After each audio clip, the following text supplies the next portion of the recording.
What's up, ladies and gentlemen? Welcome to the Bro Show. Brand new channel. We're going to be bringing you some anime and manga reviews. And what we want to do is we're going to start off with some non-mainstream titles, some shows that you might not have seen or heard of before, and just kind of give you our thoughts and review on it, what we felt about the story, the characters, all of that. And in the future, we may bring in some bigger titles and we start to do episode to episode review, but we're going to start off with the series that have 10 to 12 episodes and talk about the series as a whole in one video versus doing an episode to episode review for those smaller titles. So without further ado, we are your host. I am Sin and this is Scale. Scale, how you doing today? I'm doing just dandy. Alrighty, so this first series we're going to be talking about is called SenGoku NightBlood. Now, this anime is an adaptation of a smartphone game that they have out right now that I believe you can get on iOS and Android. And it's an interesting one. It's a 12 episodes, if I'm not mistaken. Is that right? Yeah, 12 episodes. 12 episodes. And there's a lot going on in there. But artwork's great, and we're gonna dive right into it. 願いを聞かせてくれ。琵琶が聞きたいです。わかった。今宵はお前だけのために。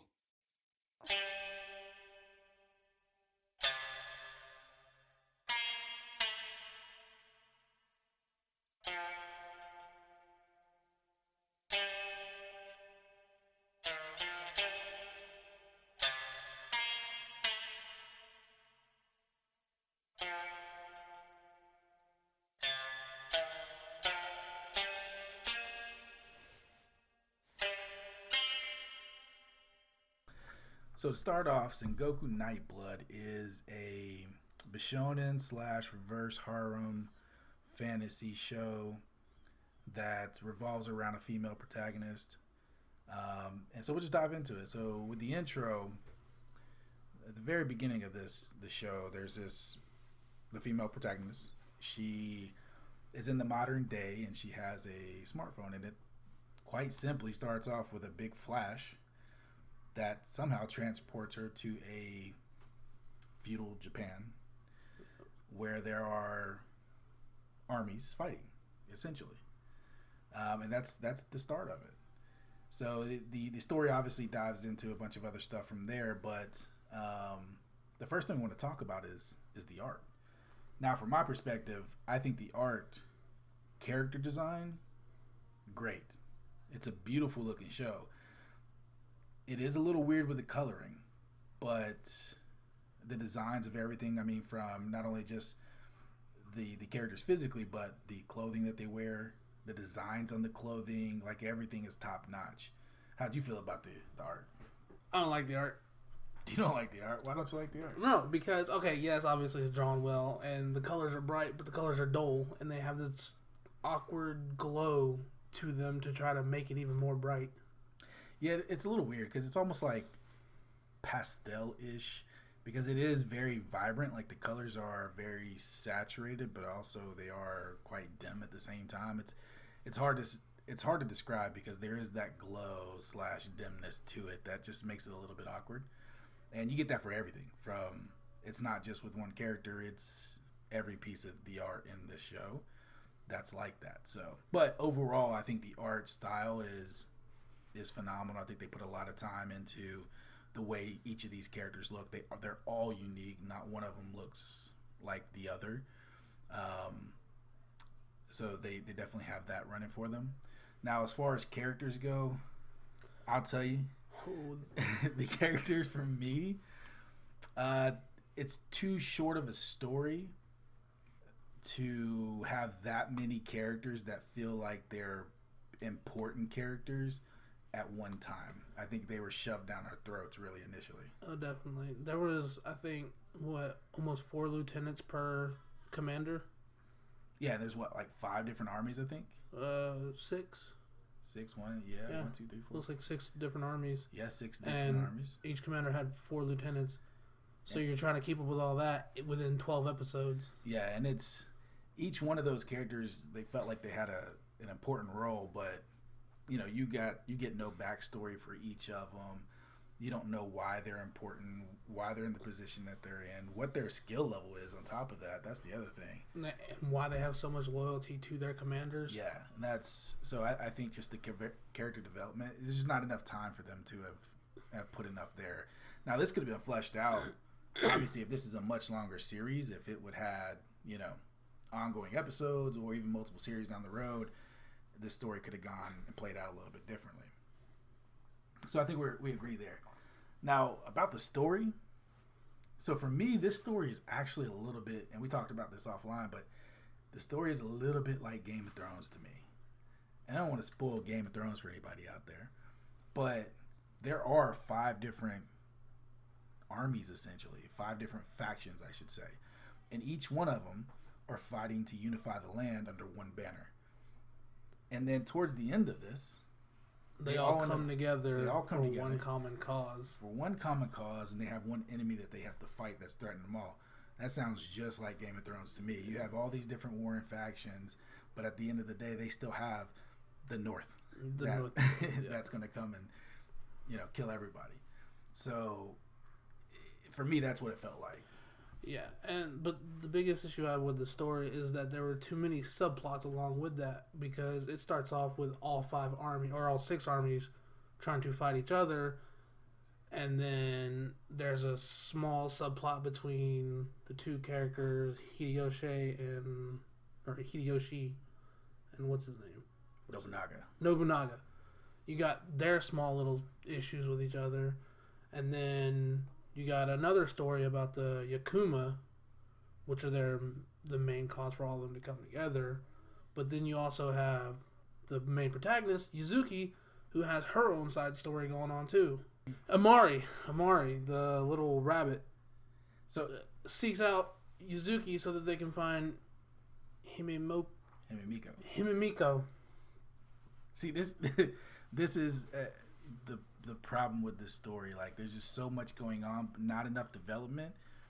Most of it's pretty forgettable right away, because there's some points that help push the plot forward, but not enough to make you understand why any of it's really important. It's just too much going on in too short of a time period, I feel. Yeah, so. And with each episode, she basically gets found or kidnapped by another army, and she spends one episode there with that army, and every character from that army basically falls in love with her for some reason.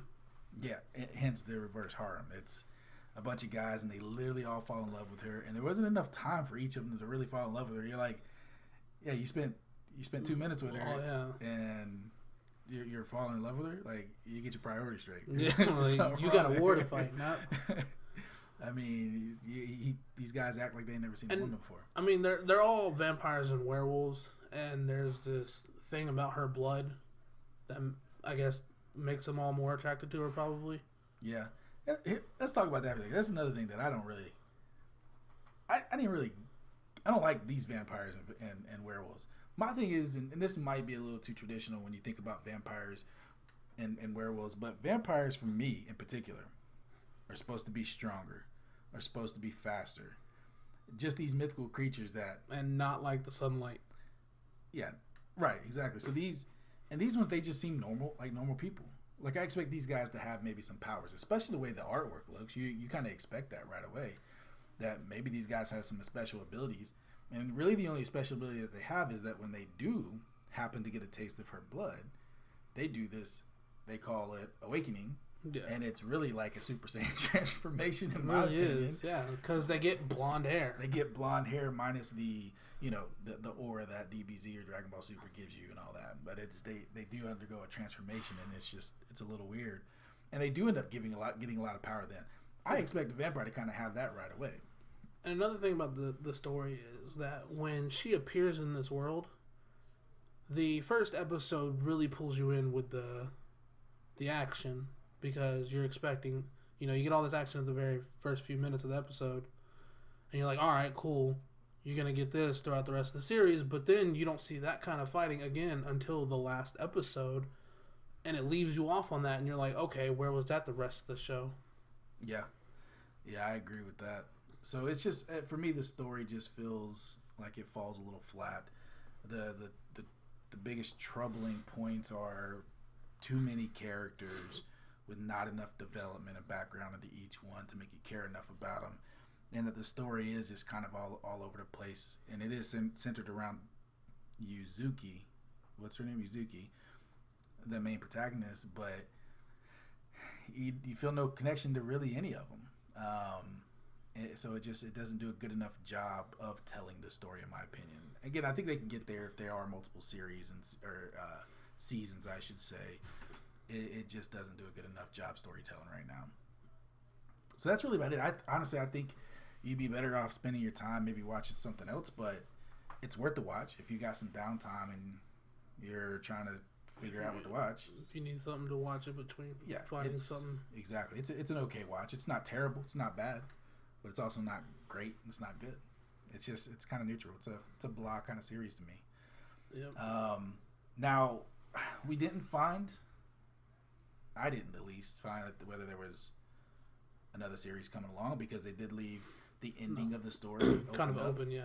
Because there was a lot of stuff, a lot of those subplots that you were talking about that just they were left open. To do. Everything was left open. Nothing was finished. Well, for example, just her coming into this world from the modern world. You learn nothing about her. You learn nothing about it. You learn how she got there, why she's there, and how she's going to get home. None of that's fleshed out, period. So you still have all of that, and plus all the other characters' individual stories. So there's tons of room for them to build on it. No news of whether they're going to do more or not. I mean, maybe this was just a one-shot kind of thing because of the game.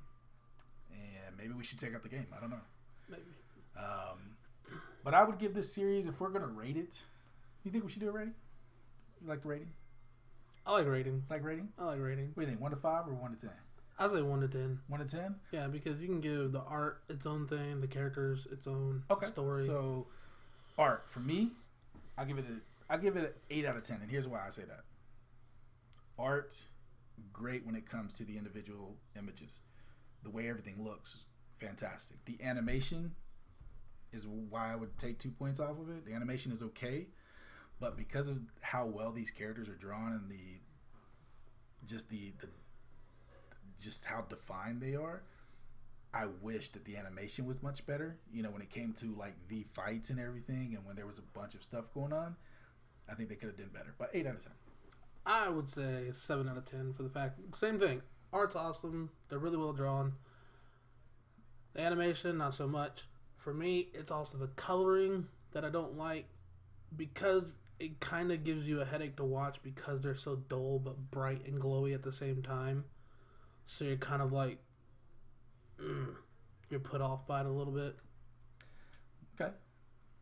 So characters, I would say, honestly, I'm kind of right on the fence about this one. 5 out of 10. Only reason why, again, they look great art-wise. Just we don't know nothing about them. You can't care about them. There's no connection there yet. Yep. They could have done a lot of work there to get you to that point. So I'd say 5 out of 10. I would say 6 out of 10. Okay. For Imari. At least you know what Imari wants. He's a little rabbit that wants to find this one chick. And that's a solid storyline. He knows what he wants, and he tries to do it the whole time. I got to give it to him. He was probably the best character out of the whole show. Story, same thing. I would say probably 4 out of 10 for the story, just because there's too much going on and not enough time to have got the point across and to make you care about anything. Probably gonna have to go with 1. 1? Oh, that's 1, rough. 1 out of 10. Most of these stories are overplayed. You got the person that goes into an alternate world. You got protagonists that are looking for someone that has some special kind of power over all the land that helps bring it to peace when they find them. And then you got all these different armies that are constantly trying to fight each other. And most of these stories are just overplayed. I'm not saying other animes that are more popular aren't overplayed, because they are, but you still have a lot more time to get to know all the characters over a series rather than just 12 episodes. That's a pretty hard score, but I got to agree with those points, though, although I gave a little bit better score.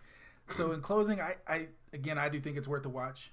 like we said earlier, give it a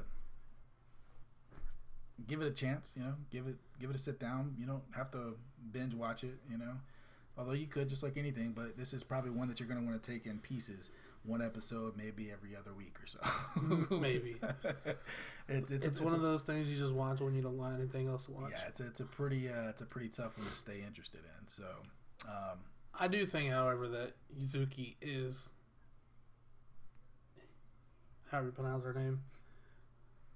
Himemiko. I think that Yuzuki is Himemiko. She probably is. And we may find out if they ever do continue the story, or maybe if they continue in the game. But that's it for this review, guys. Again, we thank you for stopping by. If you liked what we had for this episode, hit that like button, hit the subscribe button, leave a comment. Also, if you guys want to see any particular titles reviewed, leave them in the comment section. We'll check them out. We'll put them up on the list, and we'll get a review up when we can. Also, want to do another thing. If you guys have any anime artwork that you guys personally have drawn and want to get it featured, we would like to show off some of you guys' skills and abilities when it comes to anime fan art. Send it to us on the email that's going to be in the description below, and we'll get you featured. So you guys have an awesome day.